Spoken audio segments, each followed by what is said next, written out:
guys, and welcome back to Belle's Books. This is another book review video and I'm so excited for this one. Today I'm going to be reviewing Where the Crawdads Sing. If you haven't already, then please subscribe, I'd really appreciate it, and give this video a like. You can also follow me on my Instagram at Belle's Books or check out my website www.bellesbooks.co.uk. I started Where the Crawdads Sing after an Instagram friend asked if I would like to do an Instagram live with her discussing it. You can find that linked down below. The first few pages didn't have me hooked and I was a little like, oh no, what am I gonna do?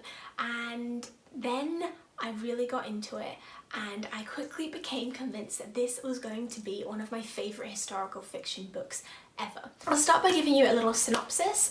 Set in North Carolina in the 60s and 70s, Where the Crawdads Sing is a historical fiction romance murder mystery. Yes, there's a lot going on. It follows the coming-of-age story of Kaya, an abandoned, lonely girl who spends her time in the nearby marsh with the wildlife. Isolated from society, a friend teaches Kaya to read.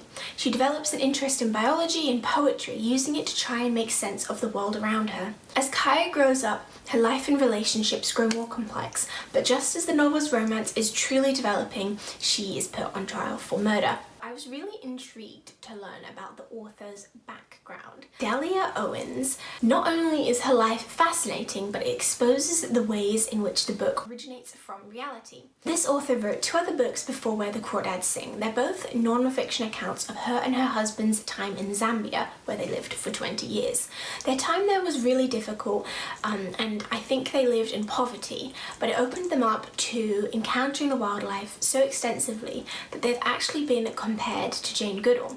A great deal of the Owens' time in Zambia was spent fighting poachers and protecting the wildlife. The really interesting part of this is that the author and her husband can't return to Zambia because they're wanted for questioning in a murder investigation. This murder investigation is related to their battle against the poachers, which grew violent and eventually resulted in a human casualty, which was caught on camera during the filming of a documentary.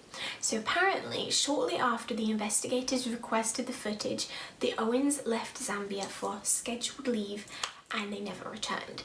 I've got all these facts from the websites that I'm going to link down below, so if you'd like to read the story in more detail, you're welcome to do that. But yeah, I think those similarities are really interesting. The fact that she would choose to write a murder mystery after basically participating in one, and also the idea that her preoccupation with nature stemmed from a preoccupation with the habitat of a very different country. I thought I'd talk a little bit about the title as well, and it's kind of a contradiction or a trick maybe. So Kaya's mother in the book tells her to go into the woods and listen for the crawdads, but crawdads don't sing. So Kaya's mother really wanted her to listen to the wild. In essence, Where the Crawdads Sing just means far in the bush where critters are wild, still behaving like critters. It means going so far into the woods you can only hear the woods. And I just think that's such a lovely, interesting concept. It's the idea of being removed from civilization and just kind of disappearing into a different world. This book was really heartbreaking, and it wasn't the type of heartbreaking that made me cry. It was more just the type of heartbreaking that just rested on me and saddened me. The terrible events of the novel are kind of interwoven with these beautiful descriptions of nature, and I think this is what makes the book easier to read. It's less sad and more beautiful because of these descriptions. Kaya says at one point, "I wasn't aware that words could hold so much. I didn't know a sentence could be so full." And she says this when she's learning to read, and I genuinely feel that the author's writing is capable of teaching any reader this. The book is full of intangible depth and meaning that requires one to read and reread a sentence, and you're happy to do it and you enjoy doing it. Kaya spends a lot of time on her boat sailing around the marsh, and it was the descriptions of nature when she was on the boat that were especially evocative of me. There were times when I felt like I was actually floating through this shadowy water with her.